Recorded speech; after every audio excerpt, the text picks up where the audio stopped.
G'day guys, welcome back to the channel. Today for you I've got a review on the French Tier 5 Premium AMX30. This thing is actually a rather fun tank. I picked this up about just over a week ago, and I'm going to say I actually enjoy it, and I think I like it more than the Leopard 1. That said, I was never really a big fan of the first Leopard. I was always a fan of the Leopard A1A1, with it being my most played tank. Anyway, this Tier 5 Premium. Well, as I said, it's a tier 5 and it's a pack premium. You have to buy it on the Gaijin store for $50 US dollars, so it's got a pretty hefty price tag. In that pack you get 15 days of premium, 2,000 gold plus the vehicle. Now, overall I rather enjoy the vehicle. It's not the easiest thing to play. It does have its drawbacks, but it is... for an experienced player, I'm going to go ahead and say it is possibly worth it. Simply because, well, it's a tier 5 premium, therefore you can have it in your... You can grind out every tier with it. Plus, it gives you another AMX30 to run in your 7.3 lineup. Anyway, we'll get on to the actual review. The firepower of this thing. It is armed with a 105mm CN105 F1 cannon with 50 rounds of ammo. And it has a coaxial 50 cal and a commander's cupola mounted 7.62mm machine gun. The ammunition for this tank you get as your primary shell is the OCC 105 F1 heat shell. It has 400mm of pen and a muzzle velocity of just a kilometer a second. The heat shell recently last patch was buffed to behave like Heat FS and had its penetration buffed to 400mm. It's not quite Heat FS in that the shell will bounce off some interesting things like that, and it sometimes does just won't spoil, but and other times it won't ammo rack. But with ammo racks, I've found it to be fairly reliable with them. Just if you have the chance to go for a disabling shot, go for the disabling shot instead of the ammo rack, as it doesn't always 100% blow up ammo racks. I'd say it's more about 75 to 80% of the time. Alright, so second shell it gets is a high explosive shell. You don't want to touch this shell. It is useless. The only thing you would ever use it for is taking out light armoured AA trucks, and even then your heat's a high explosive shell, so you hull break them with that anyway. And the third shell is a smoke shell. This shell is useful. I carry about 5 to 6 of them, just in case I need to cover an area or smoke an enemy out to move up. You also get 4 smoke grenade launchers on the back of the turret to provide you with a smoke screen. And I have a feeling this thing should have an engine smoke system, because if you go off the AMX30 DCA, this thing has an engine smoke system, and it's based on the same hull as all the other AMX30s. So I have a feeling it should have an engine smoke system. I'm not entirely sure on that, so don't quote me. But anyway, next stage, the armor on this thing. It has actually some decent armor. It's not going to save you in a brawl, but you will bounce some interesting shots.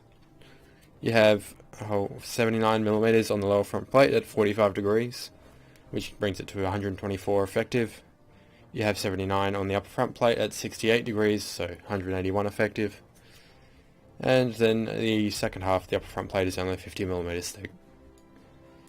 The front of the turret, it's got a lot of different armour. On the cheeks you have 41mm. That's at a 21 degree angle from here. It's more like a 80 degree angle from the front. Things will go through it, but you will also bounce the occasional shot. The sides of the gun mantlet are only 60. That's it. I have a feeling they have overlap. Not really. But you will still bounce some trolley shots because of the shape of the mantlet. The inner part of the mantlet is 80mm thick, but again, you don't really want to rely on your armor. You will bounce some shots. But yeah, the turret roof is only 30mm on the front and 20mm at the top, and the engine deck's even less, 15mm. So aircraft, if they know they can pen you, will sometimes strafe your engine deck to try and set you on fire. From the side, you have 40mm on the side of the turret, so basically nothing. and you have 30 to 35 mils on the side of the hull. A big weakness of this thing is this cupola. I've only ever actually been cupola sniped once by an actual tank. Most of the time it's by German SPAA with their APHE shells. They shoot this cupola and it splashes down and kills your commander gunner and damages your breach. Either that or they will shoot your turret ring. Get in there. Turret ring is a prominent weak spot to AA vehicles. It's only 57mm thick, so most things will go through it. Anyway, now we'll move on to the mobility of this thing. It has a 750 horsepower engine and a top speed of 65 kilometers an hour. It weighs 36 tons and has pretty low ground pressure, so it is actually really quick and it turns pretty well. I'd say it's on par with the Leopard for mobility, if not better than the Leopard, because the Leopard is a tad sluggish in the turns, whereas this thing feels really light on its feet. You will get up, you generally sit around 40 kilometers an hour most places you go. If you're going down a hill or along a road, you may reach your top speed or get up to around 60. But that's really it. I've got 2 games for you in it today. One was, I think, my 4th game in it, where I got 10 kills on Berlin, and the second game, depending on which one I choose, was either a 7-kill game I had on Middle East, where I held the cap zone by myself for a little while, or it'll be an 8-kill game I had on Stalingrad. We'll see when I come to editing. Anyway, without further ado, we'll jump into some gameplay. And here we are in Berlin.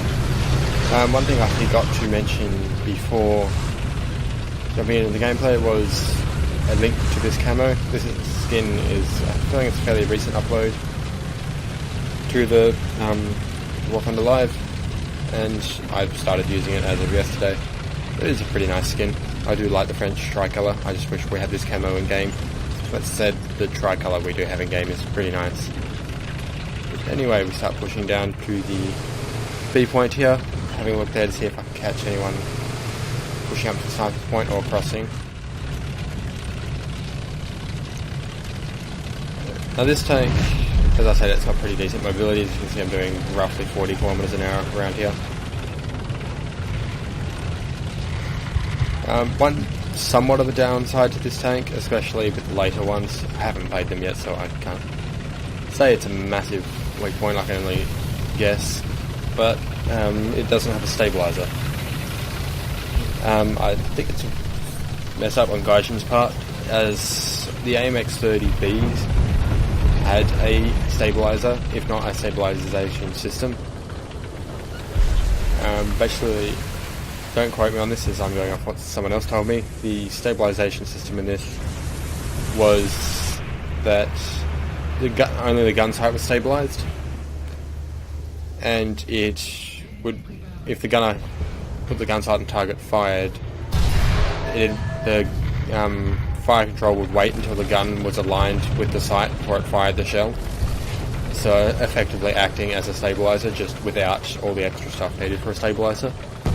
But then there's other sources that I was reading with Sonkerman and we were looking up about the AMX-30s, where the Brunus and I think the B2 actually received a stabilizer in the late or early 80s. Well, that's the Brunus is a 90s modification, I'm pretty sure. So the B2 received a stabilizer, which would be nice if they had it to make them more competitive at the VR. Which would be nice. I'm still probably going to get and play the B2 and the Brunus just for experiments. Anyway, we see that Magat 3 there and decide, nope, I'm not going to pull up that anymore because he's looking at me. I don't know why I fired a shell there. I think I was loading smoke, I can't remember.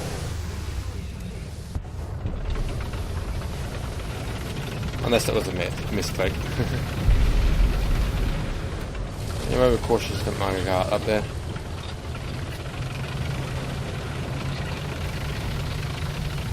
But yeah, I'm kind of looking forward to playing the B2. I've heard from some people that the B2 isn't actually too bad, because it gets down to most of the time.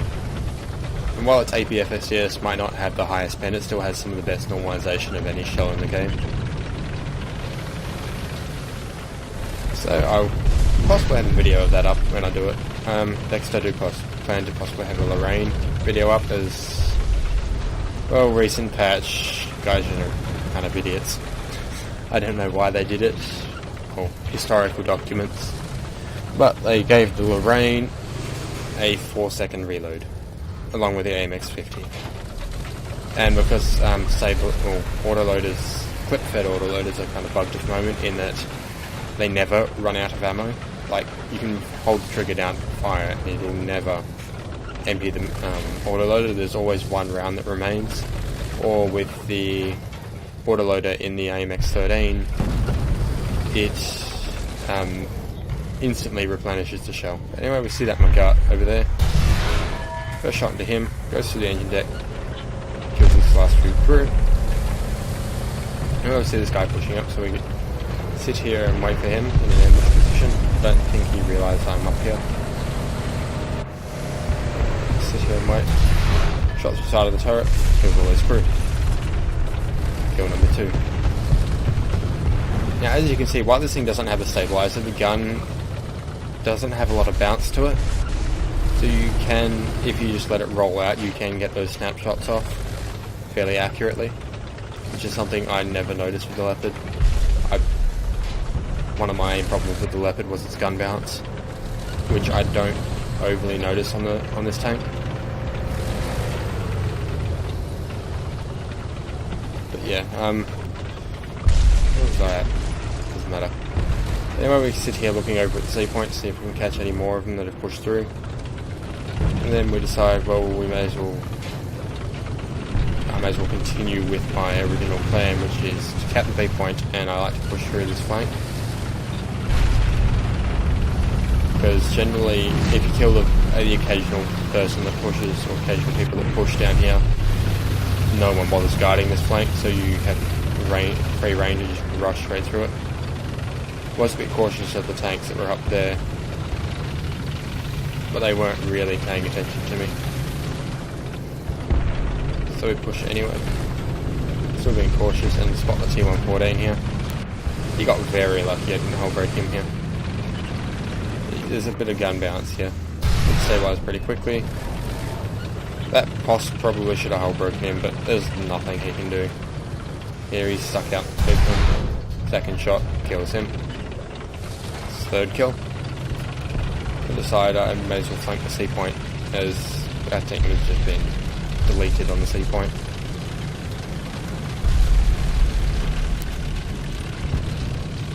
As you can see, this tank again is pretty mobile. Easily doing 40 kilometers an hour along here, if not more. Pushing down here, we see the Cent Mark 10. Shot through the back of the turret, finishes him off. Kill number 4. I keep pushing down here to see if there's any more out this way. Bug with that medium tank showing out there.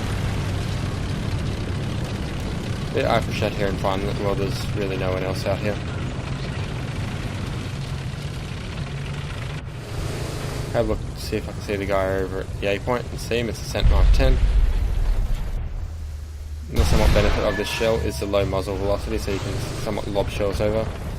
If that shell had been a bit further to the left, it probably might have killed him. You know, we take out his barrel and take another shot in case he stayed in the same place. But now that teammates might here decide to push into this cap zone and cap it. Didn't see the M60 out there at the time. I got lucky he didn't actually kill me. But he knocks out my breach and kills my loader. But luckily the T62 was watching and hits him. We just pull behind this cover a bit to start repairing my breach.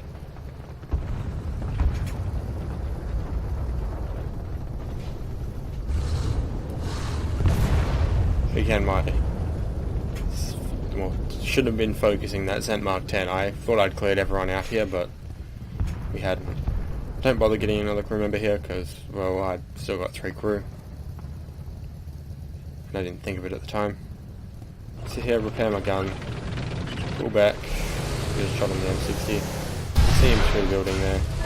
First shot disables his engine and transmission.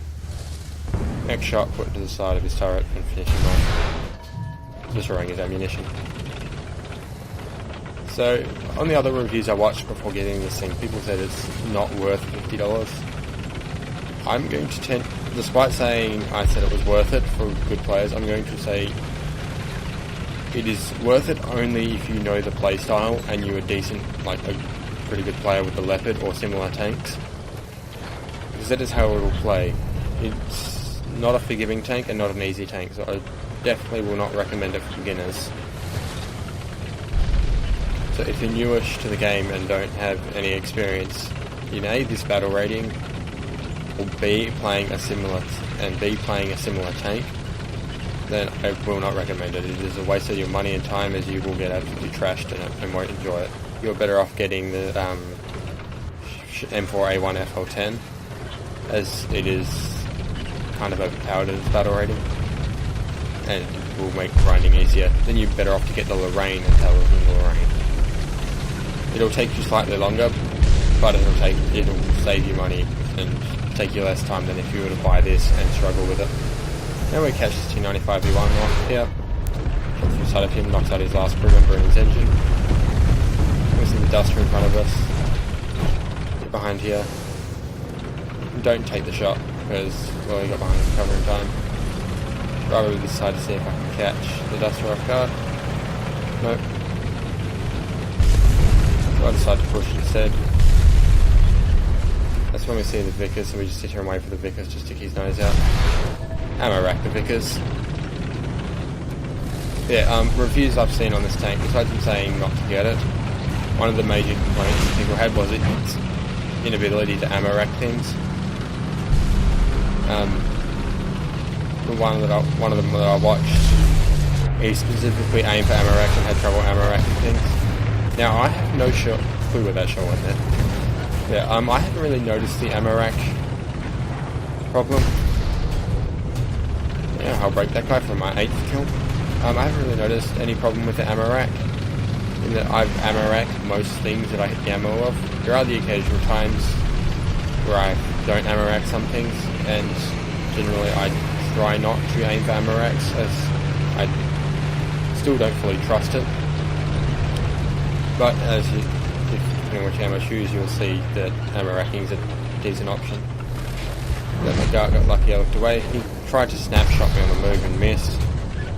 His mistake, and I ammo rack him. Kill number 9.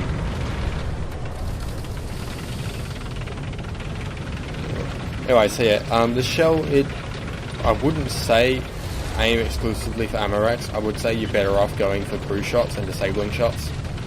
Simply because, well, if you do happen to get the occasion where it doesn't ammo rack your enemy, you will pay for it. If you knock out their breach and you've got the time to, then I would say go for an ammo rack. Or if it's a last ditch effort, like say a mouse drive around the corner, and you know where its ready racks are or its ammo is, if they're a good mouse player, then go for it, because it may save your life. Or if you need to go for another snapshot and you can't see their turret, or you can't hit their turret in time, go for ammo. But generally you want to aim for lining up crew, as this shell does a decent amount of spalling, and you will generally knock out most crew, or knock out all the crew with one shot if you hit the right spot. Anyway, here we decided it's towards the end of the game and we'll really push their spawn. I could hear the Falcon before and I thought he was hiding in that corner, but find him here. He doesn't know I'm here, so, well, I want another kill, so I decided to rush him, as it's the end of the game. Come up behind him, make the last shot. As you can see, the gun is decently stable if you just let the tank roll out. Like, instead of braking, just let the tank roll out when you stop, and the gun will stabilise fairly well. Anyway, that's really the end of this. I push back into this corner, and I have a Cent Mark 3 pushed on the corner. I don't get time to finish him before the game ends. So I'll end this one here and throw us into the next one.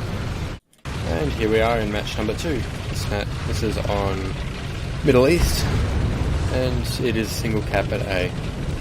So I decided to put this thing on the road and try to rush down to that cap zone.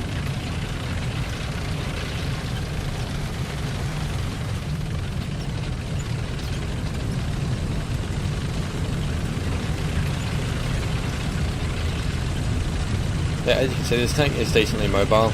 It'll keep up with the Object 906, which is a pretty quick light tank. See, I'm getting up to 50 kilometers an hour along this road. See that left up the back there? Tried to drop artillery on him. Object 906 knocks out his engine, and what I should have done here is pop the smoke. Take a snapshot up there. I shouldn't have slowed down to try and take that. I should have just kept full speed because it ended up costing me some crew members. Push it on here. I miss my shot and lose my gunner commander, then run into a rock, and I got lucky there was no one else watching here, otherwise I wouldn't be dead now. This game wouldn't have happened. But anyway, I climb up to this rock to, while I get my crew back. This is here watching them cross to the A point. And they end up killing the RU-251 before I can get up here. See that E100 there? First I go to look up on that ridgeline, has a lot of tanks like to camp up there. I personally don't like going up there. I prefer this spot if I'm going to camp. Anyway, see that leopard up there. First shot into him, knocks out only his loader and tickles his commander. But I sit here reloading. I don't think he quite knew where he got shot from to start off with. But I hold my shot. I can see he's pulling back, and I wait for him to come out. I end up range finding it a heavy feeling. And obviously he peeks out, take the shot and then pull back immediately because he's going to return fire. And reverse on this a little bit. This tank at this moment I wanted to play a little more passively, as you end up with like a 12 to 15 second reload when you're down to 2 crew. So I'm not going to trust this thing brawling just yet. Pulling back to see if I can get another shot on that leopard. Just wait for him to stick his head out. See the M47 back there. But be patient, wait, hope to see him peek it back out, but I don't think he does. I decide I've sat down here long enough. What is that? That Object 906 has a medium tank thing on it. Bug. So I decide to push down to the A cap here. Game starts off kind of slow for me.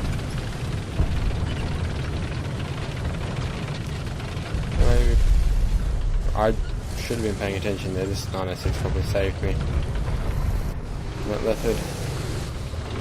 But then we spot the mouse. Shoot for the Amarak and Amarak mouse. As you can see, in dire situations like that, going for the Amarak is not a bad idea, as you do have a decent chance of Amaraking things. But saw the 906 buddy get knocked out. I wasn't sure if he got shot in the back or something or not.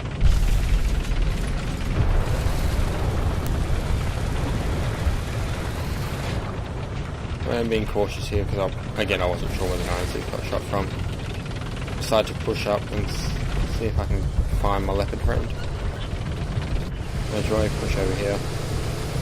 Spot the leopard that killed my friend.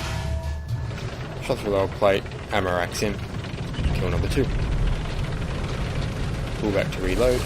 As you can see, the reload on this thing is really long without a loader. I decide to push back here to get into this cap zone. So I can get another crew member, as this reload is the pain. I can see the Kugelblitz firing out of there. Holding my shot to wait until he exposes too much of his turret.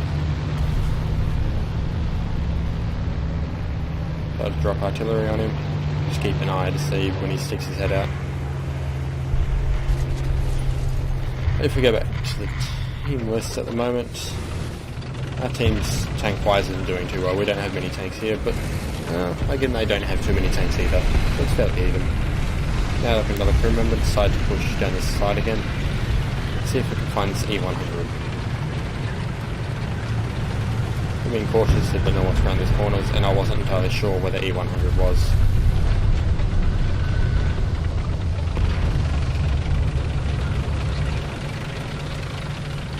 Now you can see lit up on the map, there's a Leopard 1 that's moving around the side of the map and is now sitting in our spawn. No surprise. Anyway, I've been cautious here, so I wanted to find out where the E100 is until I see him marked on the map. Check around here, see this Tiger 2H. So see if he's looking at me, I don't think he is. He's not. Push out. Shot through the side of him. Only kill his gunner. We'll rack out, he gets stuck. Next shot, on the side, ammo racks him. As you can see, it's not 100% reliable for ammo racks, in that I didn't ammo rack that guy there. I'm lucky that it killed his gunner, otherwise I would have been dead. And now we see there's 2 tanks spawn camping. I see that SPA there and decide to pull back, but they kill him. Now push the E100, gets another one, no. Here we decide to go push and look for this E100 as we need to get rid of him before he removes all of my teammates here. See him here, got through his turret front to knock out his gunner. Push forward, reload and shoot for the loader. Shot through the loader side of the turret, knocks out the last one of the last crew members, and that's kill number 4. Pull back, we see the crew, I think we see the crew works through there.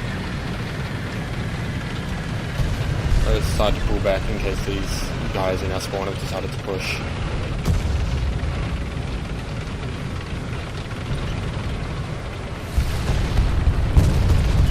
Pull back here. I don't see that leopard in there, he shoots me. You sure? Kills my loader and turret drive. But, time to run away and get in cover and repair. And we're back to a long reload.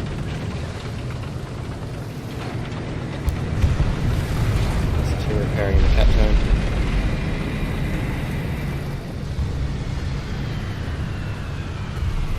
But, looks on this tank. When they first came out, like with the Type 74 and SCB, I didn't like how they looked. But over time they grow on me, and I actually rather like how this thing looks now. The one thing I didn't like about it at first was the back of the turret. Didn't really like the turret shape. Well, they killed that Leopard 1, I'm repaired now. And then my teammates get bombed, so I'm now the only person here. At this point, I'm the only tank on my team. Now solo defending captain. I can see the Cougar Blitz there. Peek out, I just wait a second for him to get in the right position to shoot him. In front of his turret, knocks out the last of his crew. Kill number 5.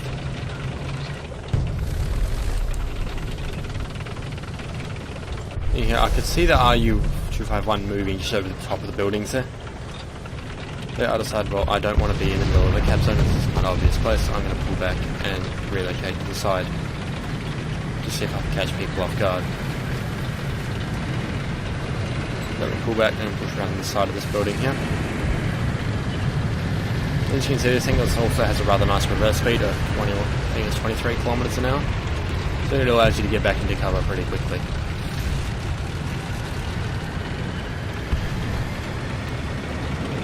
So I think we spot the RU-251 there. He doesn't spot me. But he goes into cover there. I see the 10-5 Tiger here. Shot to the side of him, ammo racks him. Kill number 6. Now pull back.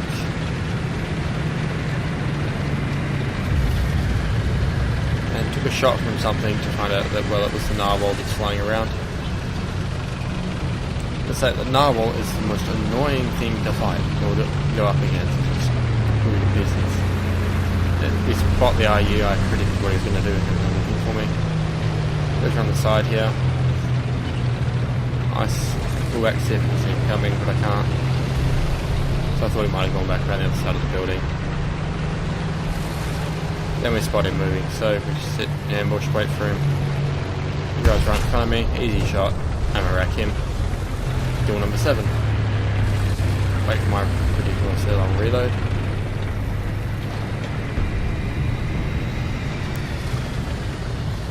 I think the Whirlwind spotted me here. Peek out. Shot on the side of him, bounces and does nothing. Oh wait, I'm in trouble here because the Whirlwind will do a bit of damage to this thing. Yeah, I drop artillery on his head and then I push, I can't tell. Then I decide to push the captain again. Teammate knocks out the Whirlwind. No, he doesn't. Shot there, that did nothing. I'm very confused there. One other downside to this tank is that when your loader dies, if you're missing your loader and commander, you no longer have a machine gun. I'm not sure whether that's a bug or not, and whether it will be patched later, like with the 906. If you lost one crew member, you no longer had a machine gun, or in the BMP, if you lost your commander, you no longer have the ADGM. No, we sit in this cap zone to cap it again. Really, this is the end of the match. I'm feeling it strafed out by a plane. Got to take a shot at that 410. It moves just at the right time and then gets strafed out by the Do 335. And that's really the end of this match. And the end of the video. So, I hope you guys enjoyed this, and until next time, thanks for watching.